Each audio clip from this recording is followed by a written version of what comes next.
Last year I bought an eMove Cruiser electric scooter, which I've since modified to add more speed, a new handlebar and some other mods. The scooter itself wasn't cheap at $1,500, plus mods put it over $2,000. I have a sister, 43, and a nephew, young teen, who I always let house sit for me while I'm on business. I have pets and plants that I need taken care of, and they always welcome a change of scenery. So I had to go on a business trip last month for a week and let them house sit. My nephew has always asked me about my scooter, and I told him that it isn't for kids because it's extremely fast. I've expressly forbidden him from riding it multiple times. His mother knows about this as well. Well, I came back from my trip and my sister told me that I was going to be mad, but my nephew took my scooter out, left it unattended, and had it stolen. I was furious and asked them to leave. I told them they'd have to replace it, and my sister pleaded with me that they couldn't afford it. It was a mistake and he could just do chores around my house to pay me back. I told her that it doesn't replace my scooter. She said that any money would have to come from their vacation fund. I said, tough crap. Our parents have gotten involved and said I'm taking it too far. They agree that my nephew should be punished and I should be paid back, but to take away their family vacation is just cruel and petty. They suggested a payment plan.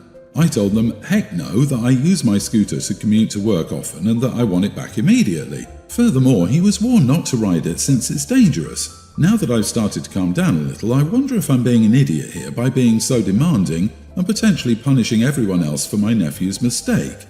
Edit. Sis and her family live in a not-so-great neighborhood in a smaller house. I live in a bigger house alone in a neighborhood closer to my nephew's school.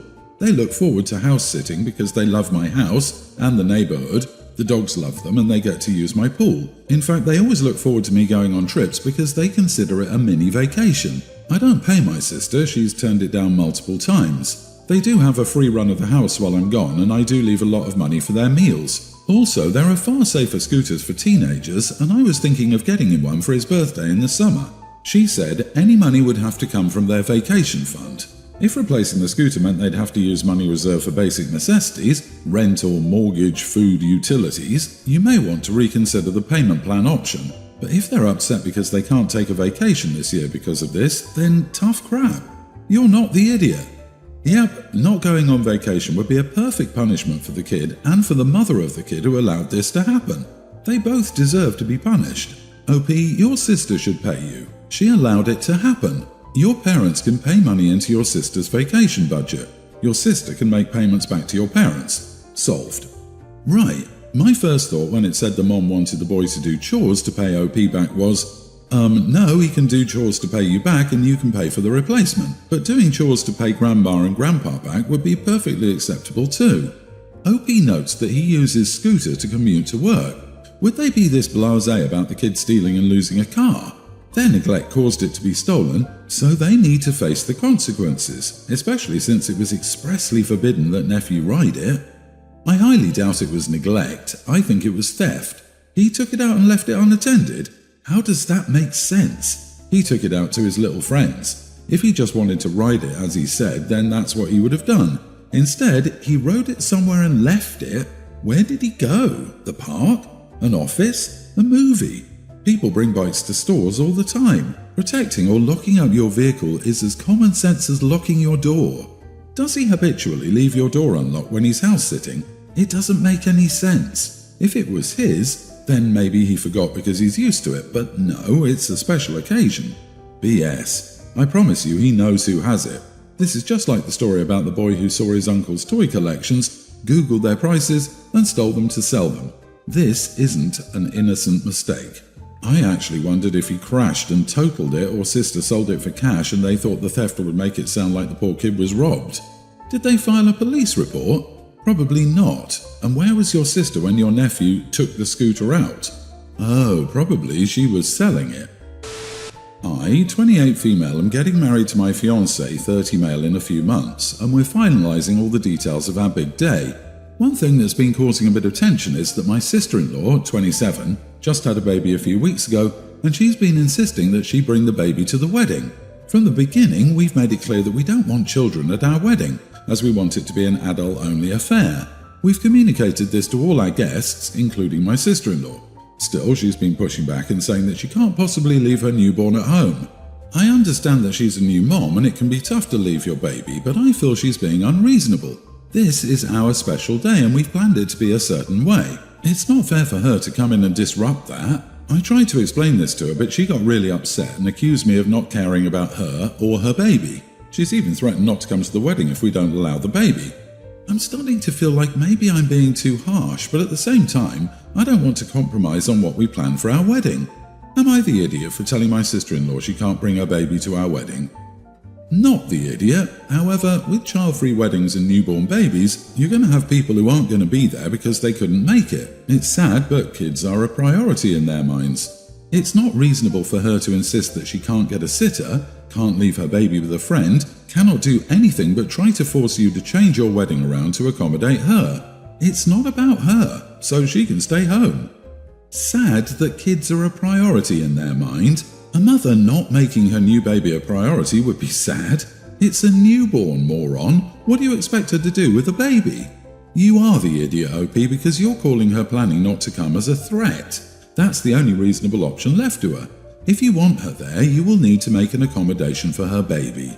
A few weeks old is far too young to expect her to leave the child with someone else. If you're unwilling to make an exception, tell her that you understand entirely she won't be able to attend, but also don't be shocked if she finds it hurtful that you'd rather her not be there than compromise your perfect wedding vibe.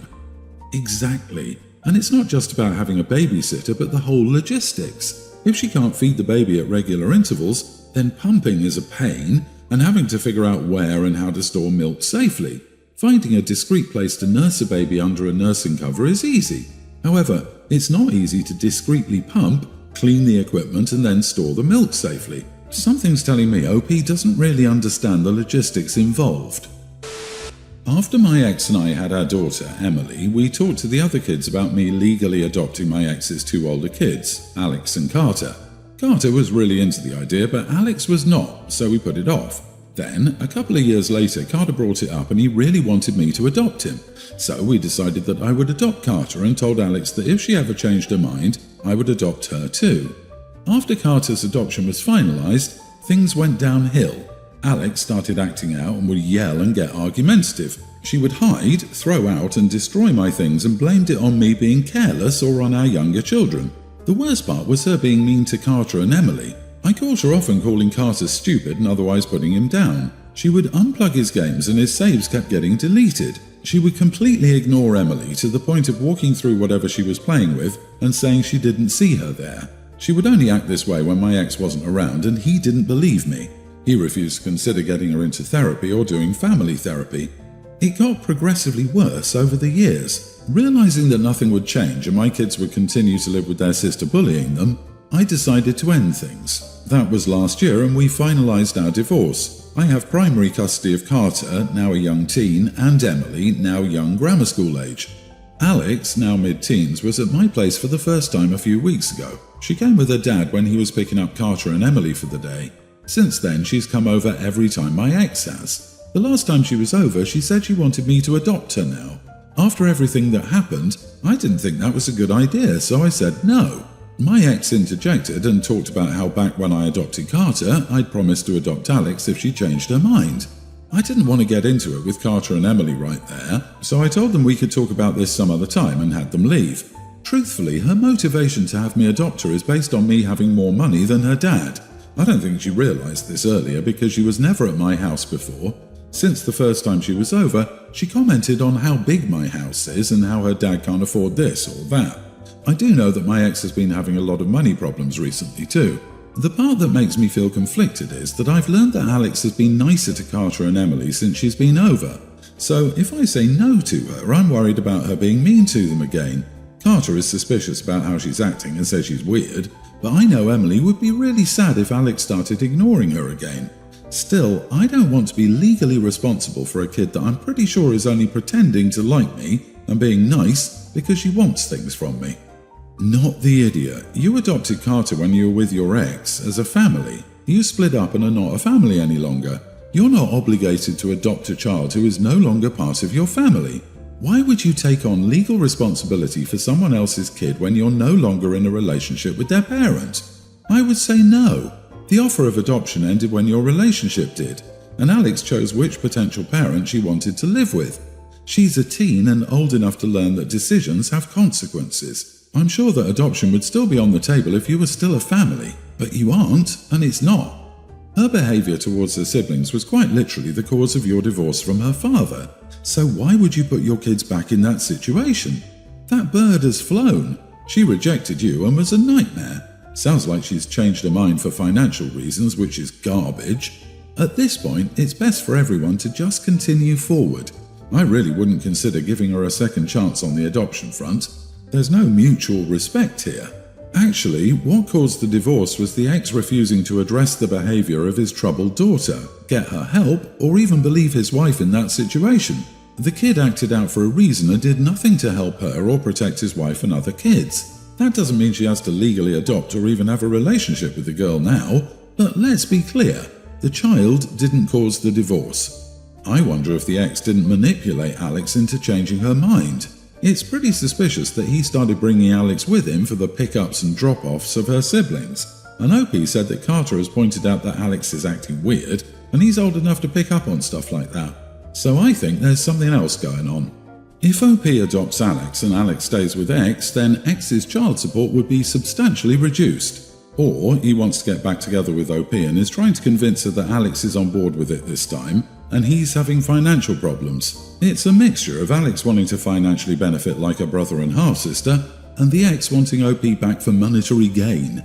This is almost certainly what's driving the ask. I'm fairly certain the ex is using Alex. It's manipulative and frankly disgusting.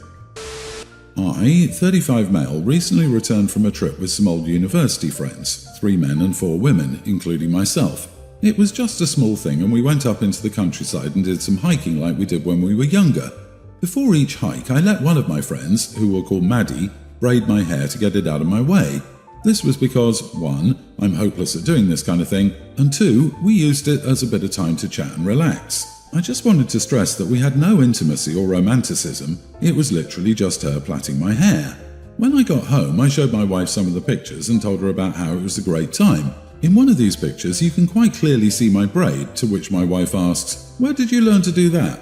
I explained to her that Maddie was doing it for me before we started walking, thinking that this was normal and wouldn't sound off any alarms. Apparently, this isn't normal friendly activity, as my wife thought it was completely out of the ordinary.